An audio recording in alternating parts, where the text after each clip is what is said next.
Good afternoon friends.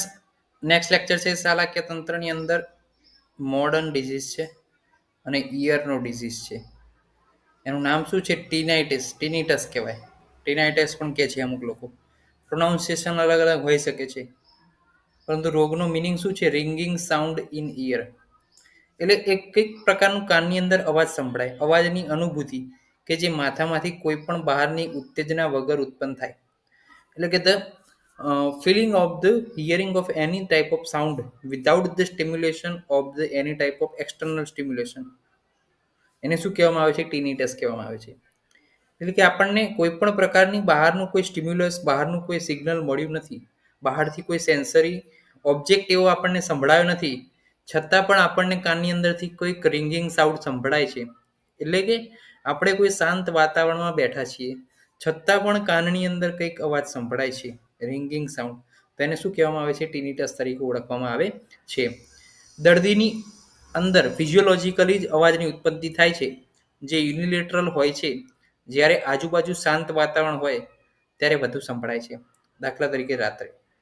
તો કે આ જે અવાજ છે દર્દીની અંદરથી ઉત્પન્ન થાય છે. દર્દીના જે અંદરના જે છે ફિઝિયોલોજીકલ ઓર્ગન જે છે એની અંદર જ ઉત્પન્ન થાય છે.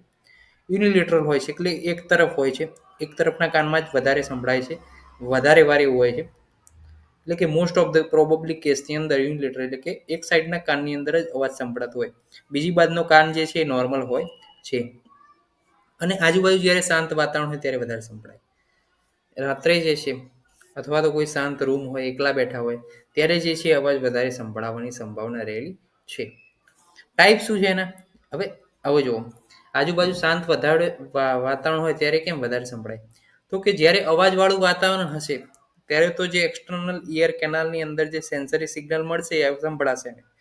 પરંતુ જ્યારે શાંત વાતાવરણ હશે ત્યારે તે અવાજ જે છે, બીજો કોઈ અવાજ તો એક્સટર્નલમાંથી આવવાનો નથી, એટલે જે અંદરનો અવાજ છે એને સંભળાય છે. એટલે શું લાગે? એટલે વાતાવરણ જો અવાજવાળું હોય તો એને સંભળાતો છે, પરંતુ જે એક્સટર્નલ સ્ટિમ્યુલી છે, સેન્સરી જેને સંભળાય છે, એક્સટર્નલ વાતાવરણમાં રહેલો અવાજ, એના કારણે જે છે એની આવૃત્તિ શું થાય? ઘટી જાય.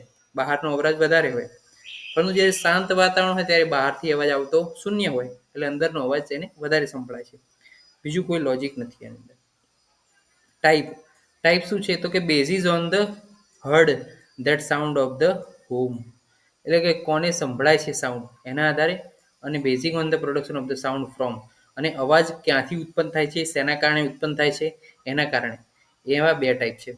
તો કે સાઉન્ડ કોને સંભળાય છે? સાઉન્ડ તો ઉત્પન્ન થયો કાનની અંદર, પરંતુ એ સાઉન્ડ કોને સંભળાય છે એના આધારે બે પ્રકાર છે, કે સબ્જેક્ટિવ એટલે કે ખાલી પેશન્ટને જ સંભળાતો હોય, અને ઓબ્જેક્ટિવ એટલે કે પેશન્ટને પણ સંભળાતો હોય અવાજ, અને ફિઝિશિયન એટલે કે જે એક્ઝામિનર છે એને પણ સંભળાતો હોય.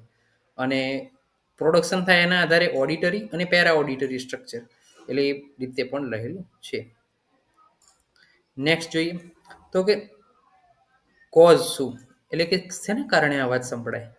તો સબ્જેક્ટિવ એટલે કે જે પેશન્ટને અવાજ સંભળાતો હોય એકલા, તો એની અંદર જો કંઈક મેલ હોય, વેક્સ હોય, કર્ણમલ હોય, કર્ણગૂથ હોય, તો એ જે છે એ મેન્ડિબ્યુલર મુવમેન્ટના કારણે જે છે એ વેક્સ હલશે. તો એ હલવાનો જે અંદરનો અવાજ છે એ શાંત વાતાવરણની અંદર આપણને વધારે સંભળાય છે, એને ટીનિટસ કહેવાય. પ્લસ લાઉડ નોઇઝ જે છે એક વાર સાંભળી લીધું, ધારો કે કોઈક વખત આપણે પાર્ટી અથવા ડીજે પાર્ટીની અંદર ગયા હોય અને આપણે એકદમ સ્પીકરની નજીકથી જઈએ, તો એકદમ આપણા કાનની અંદર ટિમ્પેનિક મેમ્બ્રેનને શું થશે?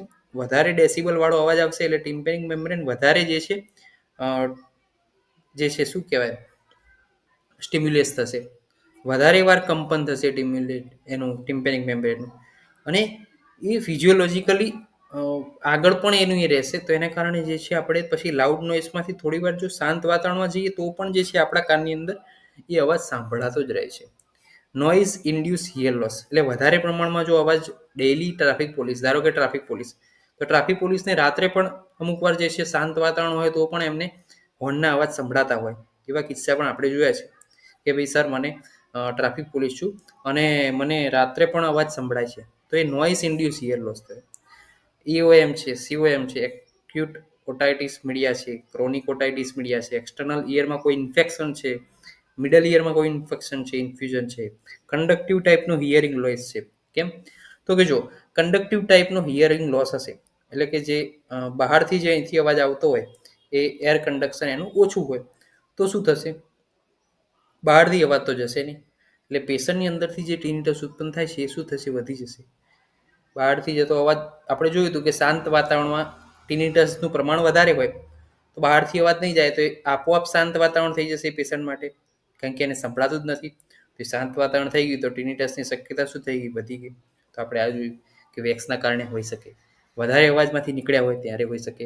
પ્લસ ટ્રાફિક પોલ્યુશન જોઈએ, noise induced hearing loss, external ઇયરની અંદર કોઈ ઇન્ફેક્શન હોય, ત્યારબાદ કોઈ પ્રકારનું મિડલ ઇયરની અંદર કોઈ ઇન્ફેક્શન હોય, કન્ડક્ટિવ ટાઈપનો હિયરિંગ લોસ હોય.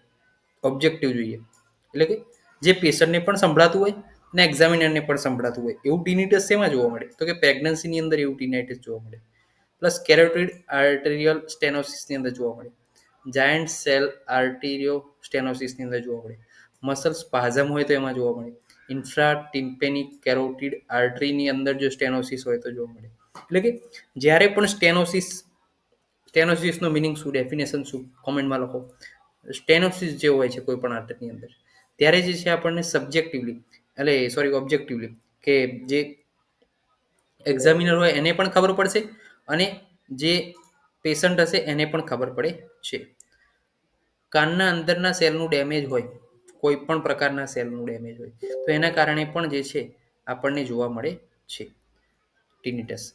જો કાનના હેર જે છે, કાનની અંદર રહેલા હેર જે છે બ્રોકન થાય છે, બેન્ટ થાય છે તો શું થશે, બ્રેઇન સુધી જતા સિગ્નલ જે છે એ લીક થશે. એ લીક થવાના કારણે જે છે ટિનિટસ ઉત્પન્ન થઈ શકે છે. ટ્રીટમેન્ટ જોઈએ તો કે ટ્રીટમેન્ટની અંદર શું છે, તો કે ટિનિટસ એક પ્રકારનું લક્ષણ છે, કોઈ રોગ નથી. આ તો શું છે કે રોગની અંદર ઉત્પન્ન થતો કોઈ સિમ્ટમ્સ છે. જ્યારે કોઈ કોઝ ન હોય ત્યારે રીએઝરન્સ અને સાયકોથેરાપી. જ્યારે કોઈ પણ પ્રકારનો કોઝ નથી ત્યારે શું કરવાનું છે, તો કે પેશન્ટને મટી જાય અને સાયકોથેરાપી એટલે કે જે છે આપણે સ્યુડોથેરાપી સાયકોથેરાપી કહી શકીએ એ ટાઈપની જે છે ટ્રીટમેન્ટ આપવાની છે. રિલેક્સેશન એટલે કે એને રિલેક્સ થાય એવું કરવાનું છે, અભ્યંગ છે, મસાજ છે, સેડેશન છે, ટ્રેન્ક્યુલાઇઝર આ બધાનો ઉપયોગ કરી શકીએ. એને જે છે ઊંઘની દવા, ટ્રાન્ક્યુલાઇઝર, સેડેશન થયું. માસ્કિંગ ઓફ ધ ટિનિટસ એટલે શું કરવાનું છે, ફેન છે, લાઉડ વાગતી ઘડિયાળ એને ઊંઘવામાં મદદ કરશે. કેમ, તો કે આપણે જોયું કે શાંત વાતાવરણની અંદર ટિનિટસનું પ્રમાણ વધારે છે. તો આપણે શાંત વાતાવરણ રાખવાનું જ નથી. કેમ, તો ફેન ચાલુ હોય, લાઉડ વાગતી હોય એવી ઘડિયાળ ચાલુ હોય તો એના કારણે વાતાવરણ શાંત નહીં રહે તો ટિનિટસ થવાની શક્યતા આપોઆપ શું થશે, ઘટી જશે. વિટામિન B12ની ખામીના કારણે પણ કોઈક વાર હોય. નિકોટિનિક એસિડ છે, ઝિંક સપ્લિમેન્ટ છે, બેન્ઝોડાયઝેપિન એટલે કે જે છે સોડિયમ આયર્નથી, કાર્બામેઝેપિન, ક્લોનાઝેપામ, ડાયાઝેપામ આ બધી મેડિસિન જે છે કે જે ઊંઘની મેડિસિન કહી શકીએ આપણે, સ્લીપિંગ મેડિસિન, સ્લીપિંગ પિલ્સ એ જે છે આપવામાં આવે છે. સર્જરીમાં શું છે, જો ટિનિટસ સાથે ઓસ્ટિયોસ્ક્લેરોસિસ અને મેનિયર્સ ડિઝીઝ. ઓસ્ટિયોસ્ક્લેરોસિસની અંદર શું છે, નવું બોનનું ફોર્મેશન થાય છે, એ હોય તો જે છે આપણે સર્જરી કરવી પડે. એ બોનને જે છે રિમૂવ કરવું પડે અને એની આધારે એની જગ્યાએ આપણે કોઈ સ્ટેન્ડ મૂકવો પડે અને એ રીતના કરવું પડે. તો આપણે ટ્રીટમેન્ટની અંદર શું જોયું, તો કે રિએઝરન્સ, સાયકોથેરાપી કરવાની, રિલેક્સેશન, સેડેશન, ઊંઘની સ્લીપિંગ પિલ્સ છે, vitamin B12, nicotinic acid, zinc supplement, plus masking of the tinnitus એના માટે ફેન અને લાઉડ વખતે ઘડિયાળ, કાર્બામેઝેપિન, ક્લોનાઝેપામ, ડાયાઝેપામ, બેન્ઝોડાયઝેપિન. સર્જરી કરવાની જો ટિનિટસ સાથે ઓસ્ટિયોસ્ક્લેરોસિસ અને મેનિયર્સ ડિઝીઝ હોય તો જ કરવાની છે. તો આપણે જોયું આજે ટિનિટસ. તો ટિનિટસ એટલે શું, તો કે એક પ્રકારનો અવાજ ઉત્પન્ન થાય છે, ringing sound in the ear without the any external stimuli to the head part or in the ear. Okay, કોઈ પણ પ્રકારની સ્ટિમ્યુલસ, કોઈ પણ પ્રકારનું સિગ્નલ મળતું નથી છતાં પણ આપણને અવાજ સંભળાય છે તો એને શું કહેવામાં આવે છે, ટિનિટસ કહેવામાં આવે છે. યુનિલેટરલ જ હોય છે, પ્લસ આજુબાજુ જ્યારે શાંત વાતાવરણ હોય છે ત્યારે જે છે વધારે સંભળાય છે. બે ટાઈપ છે એના, basis on the sound to heard whom એટલે કે કોને સંભળાય છે અવાજ એના આધારે અને અવાજ ક્યાંથી ઉત્પન્ન થાય છે એના આધારે. તો કે અવાજ કોને સંભળાય છે એના આધારે સબ્જેક્ટિવ અને ઓબ્જેક્ટિવ. સબ્જેક્ટિવની અંદર શું આવશે, તો કે સબ્જેક્ટિવની અંદર આવશે કે પેશન્ટ એકલાને સંભળાય છે, ઓબ્જેક્ટિવની અંદર આવશે કે પેશન્ટ પ્લસ ફિઝિશિયન એક્ઝામિનરને સંભળાશે. પછી basis of the production of the sound from auditory structure પણ હોય અને પેરા ઓડિટરી સ્ટ્રક્ચર પણ હોય. કોઝ શું છે, સબ્જેક્ટિવ ઓબ્જેક્ટિવના અલગ અલગ હતા. કાનના અંદરના સેલનું ડેમેજ હોય, બ્રેઇન જે છે હેર, કાનના જે હેર છે બેન્ટ હોય અથવા તો બ્રોકન હોય એના કારણે પણ છે. ટ્રીટમેન્ટમાં કોઈ લક્ષણ છે, કોઈ રોગ નથી, કોઝ ના હોય ત્યારે શું કરવાનું? રીએઝરન્સ, એટલે કે ફરીથી ઉત્પન્ન ના થાય અને સાયકોથેરાપી કરવાની, relaxation, sedation, tranquilliser, benzodiazepam, lorazepam, diazepam plus clonazepam plus vitamin B12, zinc, nicotinic acid, masking of the tinnitus, એટલે કે ટિનિટસને આપણે રોકવું છે વિધાઉટ ધ મેડિસિન, તો ફેન જે છે વધારે ચાલ અવાજ કરતો હોય થોડો એવો ફેન અને લાઉડ વાગતી ઘડિયાળ જે છે રાત્રે ચાલુ કરીને આપણે સૂઈ જવાનું છે, જેથી બહારનો અવાજ થોડો વધશે તો આપોઆપ જે છે ટિનિટસ બંધ થઈ જશે.